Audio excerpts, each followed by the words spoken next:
आज के अनंत का फंडा के एपिसोड में सबसे पहले हम ब्लैकबक यानी कि जिंका लॉजिस्टिक्स सॉल्यूशंस लिमिटेड के आईपीओ को डिटेल में डिस्कस करने वाले हैं।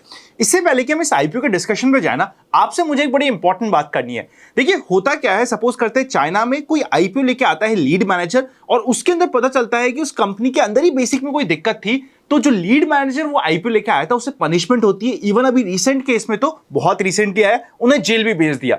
अब इंडिया में अभी आईपीओ मार्केट पिछले कुछ हफ्तों से खराब हो गया, और इसमें खराब होने का सबसे मेन कारण ऐसा है कि कुछ ऐसी कंपनी आईपीओ लेके आ गई जिनका कोई बिजनेस ही नहीं था।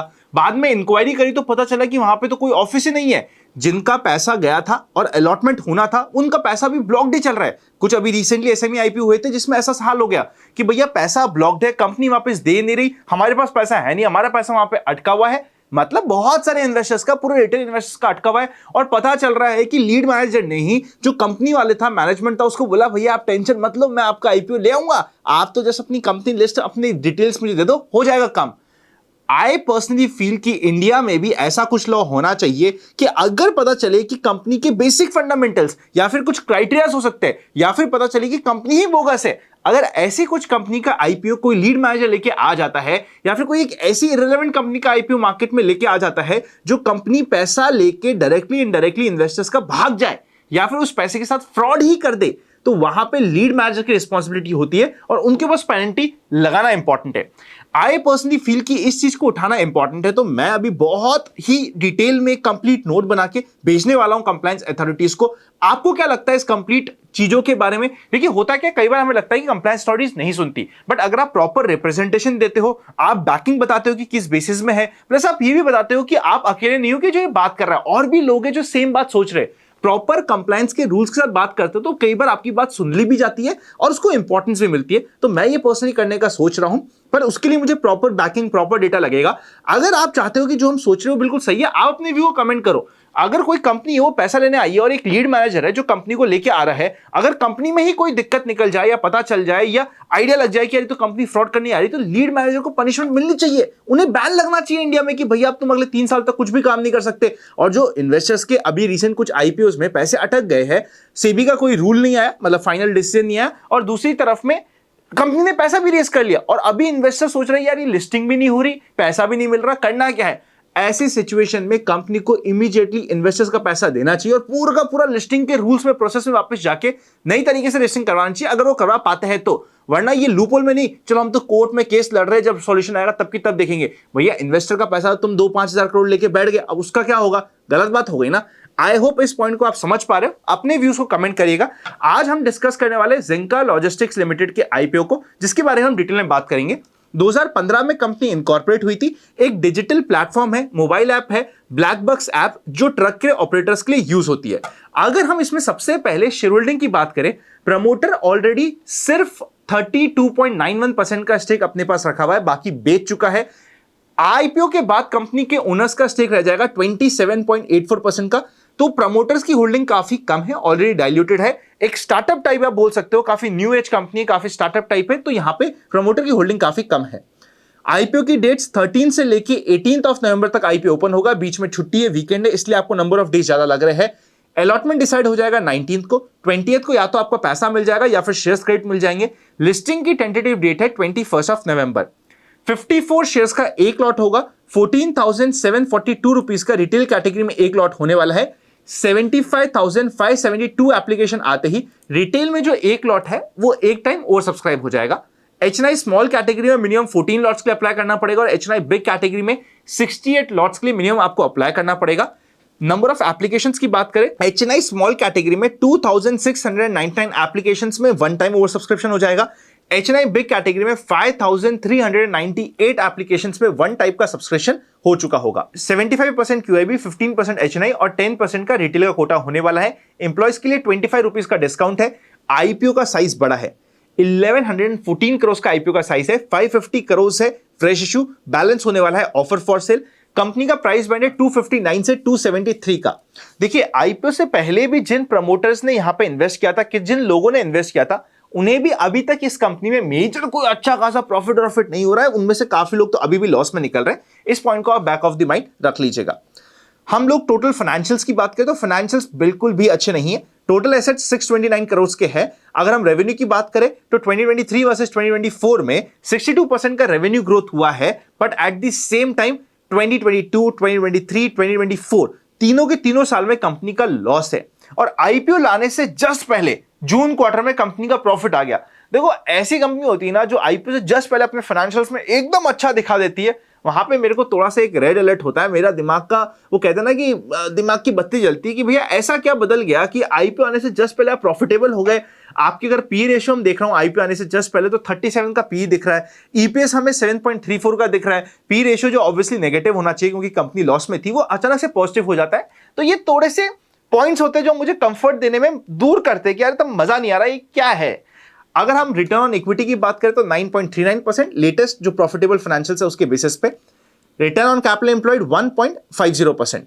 ओवरऑल फाइनेंशियल्स और सारी चीजें हमने देख ली है। अगर हम कंपनी के कुछ रिस्क फैक्टर्स की बात करें, पहला इंपॉर्टेंट रिस्क फैक्टर, कंपनी के कुछ लोगों ने, कुछ प्रमोटर ने shares Rajesh Kumar Naidu one of the promoter को रिसेंटली बेचे थे, और जो बेचे थे रादर गिफ्ट कर रहे थे वो ₹1 पर शेयर पे कर दिए थे। तो ये क्यों गिफ्ट कर रहे थे, क्या डिटेल्स है, वो मैंने अभी आपकी स्क्रीन पे लगा दी है, पर अभी रिसेंटली आईपीओ आने से पहले ये डील हुई है, आपको पता होना चाहिए। कंपनी के फाइनेंशियल्स, कंपनी के जो सब्सिडीज है उनके फाइनेंशियल सारे नेगेटिव है, डिटेल्स आपकी स्क्रीन पे है। एंड फाइनली कंपनी का अगर हम डिपेंडेंसी माने अपने पार्टनर्स के ऊपर पेमेंट्स के लिए, फाइनेंसिंग के लिए काफी ज्यादा है, जो इनके लिए एक रिस्क फैक्टर हो सकता है। एज पर सोर्सेज आज के दिन अगर मैं ग्रे मार्केट प्रीमियम की बात करूं तो रफली ग्रे मार्केट प्रीमियम चल रहा है 8.7% के आसपास का, मतलब 273 रुपीज के आईपीओ में 20 रुपीज के आसपास, 22 रुपीज के आसपास का ग्रे मार्केट प्रीमियम चल रहा है। बहुत ज्यादा नहीं है, नाम मात्र का ग्रे मार्केट प्रीमियम है। मेरा पर्सनल फाइनल डिसीजन या फिर इसमें इंपॉर्टेंट अपडेट्स की बात करें तो एंकर बुक इंपॉर्टेंट रहेगी। क्या ये कोई एक ऐसा शेयर है जिसको मैं लिस्टिंग के बाद भी होल्ड करने का प्लान करूंगा, सोचूंगा कि रखूंगा? बिल्कुल नहीं। क्या मैं अप्लाई करूंगा, नहीं करूंगा? आपका क्या ओपिनियन बन रहा है, कमेंट कर दीजिएगा। अभी I am personally not very excited या not very interested about this IPO. Anchor book देखेंगे, सब्सक्रिप्शन देखेंगे, बहुत ही एक्सेप्शन कुछ दिखा तो आई वुड सी की यार किस तरीके से काम हो सकता है, वरना I am not very interested. बहुत ज्यादा लॉस बना रही है कंपनी, और इंडियन स्टॉक मार्केट में लॉस बनाने वाली कंपनी का क्या हाल होता है पास में हमारे पास डेटा है। तो I am not very excited about this IPO. But anchor book और सब्सक्रिप्शन को देख के क्या लिस्टिंग पे अप्लाई करना है, छोटी मोटी लिस्टिंग गेन के लिए या नहीं करना है, उसका डिसीजन मैं अपने प्रॉपर फिगर्स को देखते हुए बना दूंगा। आपका क्या ओपिनियन है, कमेंट करके बता दीजिएगा। इससे पहले हम आगे जाए, आपके लिए 2-3 इंपॉर्टेंट अपडेट्स है। फ्री टेलीग्राम चैनल ज्वाइन नहीं किया, कर लीजिए। ओरिजिनल को ज्वाइन कीजिएगा, फ्रॉड से बच के रहिएगा। काफी लोगों को मेरे नाम से फेक फेसबुक पे रिक्वेस्ट आ रही है। सिर्फ एक ओरिजिनल पेज है अनंत लड्डा का जिसमें 3 लाख से ऊपर फॉलोअर्स है। मैं आपको कभी भी रिक्वेस्ट नहीं भेजूंगा, कभी भी डीएम नहीं करूंगा, कभी भी मैसेज नहीं करूंगा, कभी भी नहीं कहूंगा मेरा कोई प्रीमियम चैनल है वहां पे आके ज्वाइन कर लो, पैसे दे दो। मैं कभी नहीं मांगने वाला आपको डीएम करके कोई भी पैसा। जो भी हमारे रिलेटेड इंपॉर्टेंट लिंक्स है वो आपको डिस्क्रिप्शन में मिल जाएंगे। इसके अलावा कभी भी हम आपको डायरेक्टली कनेक्ट नहीं करेंगे कि भैया देखो, फॉर एग्जांपल आपने हमारी टीम से कनेक्ट होने के लिए म्यूचुअल फंड का फॉर्म भरा है तो आपके गिवन टाइम पे हमारा आरएम आपसे कनेक्ट कर लेगा। पर ऐसा कभी भी नहीं होगा कि हमें पर्सनल पैसा दे दो, हमें पर्सनल दे दो पैसा, हमारे इस अकाउंट में हम आगे से कभी कहीं भी कोई भी किसी प्रकार का आपको कनेक्ट नहीं करेंगे। इस चीज से बच के रहिएगा।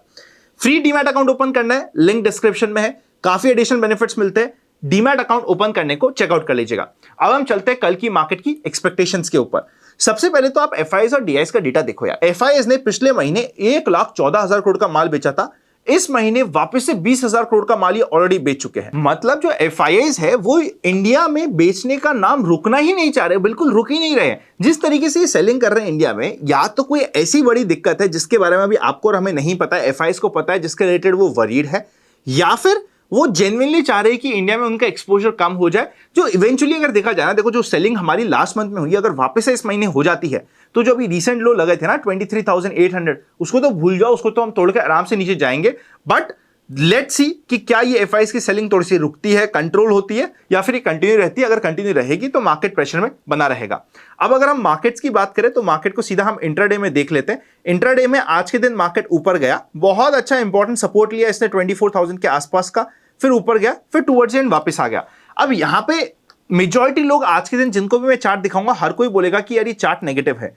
बट जिस तरीके के और जिस समय पे ये चार्ट बना है ना, आई फील यहां पे अगर इमीडिएटली कल के दिन मार्केट 24,080 के ऊपर फ्लैट या फिर गैप ओपन हो जाता है, तीनों ही सिचुएशन में एक बार वापस से बाउंस बैक के चांसेस हाई रहेंगे। और इस बार बाउंस बैक में 24,300 जो मार्केट का रेजिस्टेंस या फिर एक लक्ष्मण रेखा बनी हुई है, उसको मार्केट क्रॉस करने की कोशिश करेगा। अगर मार्केट गैप डाउन होता है और वापस से 24,000 के लेवल को कट करता है तो हमारे लिए नीचे के 150-200 पॉइंट का रेंज खुल जाएगी। मेजर गैप डाउन में 24,080 के नीचे के गैप डाउन में ये हमारा नो ट्रेड जोन है। 24,000 कटते ही यहां पे मार्केट थोड़ा सा प्रेशर में आ जाएगा, पर शॉर्ट में अभी कल के लिए मेरी क्वांटिटीज कम होगी, लॉन्ग की ट्रेड बनेगी, लॉन्ग की अपॉर्चुनिटीज मिलेगी तो क्वांटिटी ज्यादा रहेगी, क्योंकि जिस तरीके का प्राइस एक्शन बना हुआ है हुआ क्या है, आज के दिन वापस से मार्केट ने ऊपर जाने की कोशिश करी, जितने भी बुल्स थे जिन्होंने सोचा था ऊपर जाएगा उनको धराशायी करके एकदम क्लोजिंग न्यूट्रल से कर दिया और नीचे लाके जोड़ दिया। तो इवन जो लास्ट बुल है ना वो भी अब थका हुआ है, वो भी कह रहा है यार मार्केट ऊपर तो नहीं जा रहा, नीचे कब जाएगा उसका देख लेंगे। ऐसे समय पे अगर सपोज करते हैं मार्केट 24,300 को सस्टेन करके ऊपर निकलता है या थोड़ा सा रखता है ना, तो शॉर्ट कवरिंग बहुत क्विक होती है और एक बड़ा मोमेंटम मिल सकता है, तो उसके ऊपर नजर रहेगी कि क्या वैसा कुछ होता है नहीं होता है। बैंक निफ्टी ऑब्वियसली निफ्टी से ज्यादा स्ट्रेंथ में है।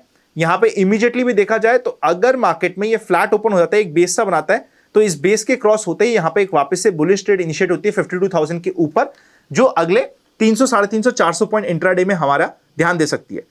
कल अगर सेकेंड हाफ में वापस से मार्केट को जिगजैग करना हुआ तो बैंक निफ्टी 52,400 जो इसका रेशियंस बना हुआ है इसके लेवल के आसपास से वापस से रिवर्सल ले तो won't be shop. Short immediately यहां पे जिस तरीके के चार्ट बने हुए इच्छा बहुत हो रही है, पर रिस्क रिवॉर्ड रेशियो या जिस तरीके की साइकोलॉजी बैठ रही है यहां पे थोड़ा सा दिक्कत रहेगा। 51,300 के नीचे जाता है हम शॉर्ट करते हैं एब्सोल्युटली ओके, बट यहां पे इस रेंज पे सपोर्ट लेके बाउंस बैक के ऊपर मैं पर्सनली ज्यादा ध्यान देने की कोशिश करूंगा, क्योंकि यहां से अगर शॉर्ट कवरिंग आई ना, जो लोग हैं वो बहुत कम एक्सपेक्ट कर रहे हैं। जब लोग कम एक्सपेक्ट करते हैं तो शॉर्ट कवरिंग कई बार आ जाती है, इंट्राडे में हमें मूव्स मिल सकते हैं, तो उधर ध्यान रहेगा। 51,300 के नीचे जाता है तो ये कंप्लीट मूव नेगेट हो जाएगा, एक बार वापस से मार्केट प्रेशर में आ जाएगा। अगर गैप डाउन ओपन होता है 51,600, 700, 500 के आसपास तो वेट एंड वॉच होगा। Flat and gap up opening में एक बार स्ट्रेंथ के लिए काम किया जाएगा 51,750 के सपोर्ट के आसपास से। और ओवरऑल मार्केट में अभी एक बार देखना पड़ेगा कि क्या मार्केट डेड कैट बाउंस देता है या नहीं देता, बिकॉज अगर देना है तो सिचुएशन, क्राइटेरिया, एरिया सब कुछ ठीक बना हुआ है, तो उसके ऊपर नजर रहेगा। आज के दिन के लोस इंपॉर्टेंट रहेंगे। लोस कटते हैं तो नीचे का जो पुराना लेवल है, अगर हम निफ्टी में बात करें जो रफली हमारा 23,800 के आसपास के लेवल है, वो वापस से रिटेस्ट होने के लिए या उसको नीचे अंडरकट करने के लिए मार्केट एलिजिबल हो जाएगा। बट इन नॉर्मल सिचुएशन आज के दिन के लोस हमारे लिए इंपॉर्टेंट लेवल के जैसे काम करेंगे। हैप्पी लर्निंग एक काफी इंपॉर्टेंट वीडियो 2.5 दिन के फंडे के ऊपर अभी आपकी स्क्रीन पे आएगा, यहां पे है, चेकआउट कर लीजिएगा। डीमैट अकाउंट नहीं है, डिस्क्रिप्शन में लिंक है, डीमैट अकाउंट फ्री में ओपन करना आपके लिए इंपॉर्टेंट रहेगा। सी यू वेरी सून।